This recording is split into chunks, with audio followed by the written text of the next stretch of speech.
8 table एक विस्तृत और छोटे छत वाले कमरे में फैली हुई हैं। हवा में धुएं का गुबार बना हुआ है और प्रत्येक टेबल पर कई पुरुष भी हैं। एक तो शर्टलेस भी है और उसका शरीर टैटू से भरा पड़ा हुआ है और दूसरे के बो और उसके गाल के नीचे कटने के निशान हैं और उसकी आंख की पुतली सफेद हो गई है ब्लेड की प्रहार की वजह से।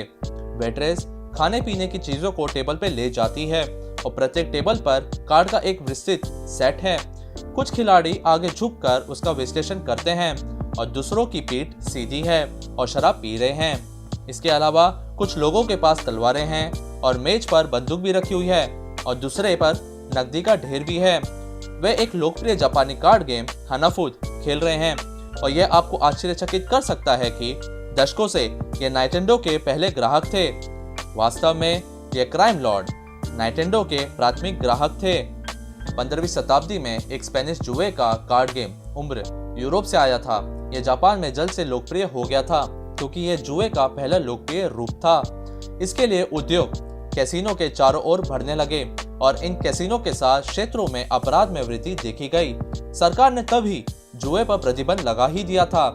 बदले में याकुजा गैंग का गठन हुआ और जुए के हॉल चलाने लगे। याकुजा का मतलब है कार्डों का बहुत बुरा हाथ।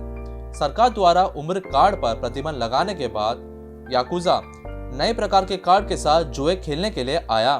फिर सरकार उन पर भी प्रतिबंध लगा देती और यह एक चूहे बिल्ली का खेल बन गया था। कैसीनो चलाने के लिए याकुजा को उपयोग करने के लिए कार्ड के एक अच्छे सेट की आवश्यकता थी। फिर आखिरकार हानाफुद का आविष्कार किया गया था। सरकार ने इसे प्रतिबंध नहीं किया क्योंकि इस पे कोई संख्या नहीं थी और इससे जुआ खेलना भी बहुत मुश्किल था। फिर याकुजा ने एक हानाफुद गेम बनाया जिसे सरलता से उपयोग किया जा सकता है और समस्या यह भी थी कि निर्माता हानाफुद को बेचना नहीं चाहते थे क्योंकि यह याकुजा से जुड़े थे। फिर आए फुजाजिरो यामोची। उन्होंने 1889 में नाइटेंडो की स्थापना की। व्यापार वर्षों तक संघर्ष करता रहा। इस तरह की यह दिवालिया हो ही गया था।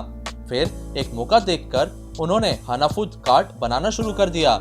यह इस कार्ड गेम के एकमात्र निर्माता बन गए और फिर याकुजा इसे अपने स्टोर में उपयोग करना भी शुरू कर दिया।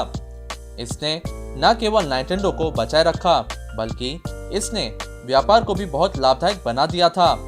यह नाइटेंडो का मूल स्टोर है। यहाँ गिरोह के सदस्यों का मिलना कोई असामान्य बात नहीं होगी। यहाँ किसी को परेशान करना भी कोई अच्छी बात नहीं होगी और यहाँ के गैंगस्टर्स को फुजाजिरो यामोची बहुत पसंद थे। याकुजा के पास बहुत पैसे थे। नाइटेंडो के लाभ के लिए उन्होंने आमतौर पर प्रत्येक दौर के खेल के बाद पूरे हानाफुद पैक फेंक देते। बाद में याकुजा के कैसीनो में प्रत्येक सप्ताह सैकड़ों कार्ड मंगाए जाते हैं और उन्हें पुराने कार्ड्स के साथ बदला जाता है। ये कार्ड सस्ते नहीं थे। वे छाल से बनाए जाते थे और हाथ से उन्हें रंगा भी जाता था जिससे उसकी कीमत बहुत महंगी हो गई थी। याकुजा ने नाइटेंडो को इतना व्यवसाय दिया कि नाइटेंडो को और अधिक चित्रकारों को जोड़ने के लिए एक और विनिर्माण सुविधा बनानी पड़ी। दशकों से जापान के सबसे बड़े आपराधिक संगठन के व्यवसाय के साथ नाइटेंडो अपने व्यवसाय मॉडल को होटल और टैक्सी सेवाओं तक विस्तारित करने के लिए नेटवर्क बनाने और पूंजी बनाने में सक्षम रहा। 1966 में टॉय व्यवसाय में उतरने तक यह विविधीकरण नाइटेंडो को कई वर्षों तक बनाए रखेगा और इसलिए यदि हम आज देखें तो इसकी स्थिति बिल्कुल विपरीत है। अब नाइटेंडो दुनिया में सबसे बड़ी वीडियो गेम कंपनी में से एक है। उनके ज्यादातर किरदार प्यारे और मासूम भी हैं।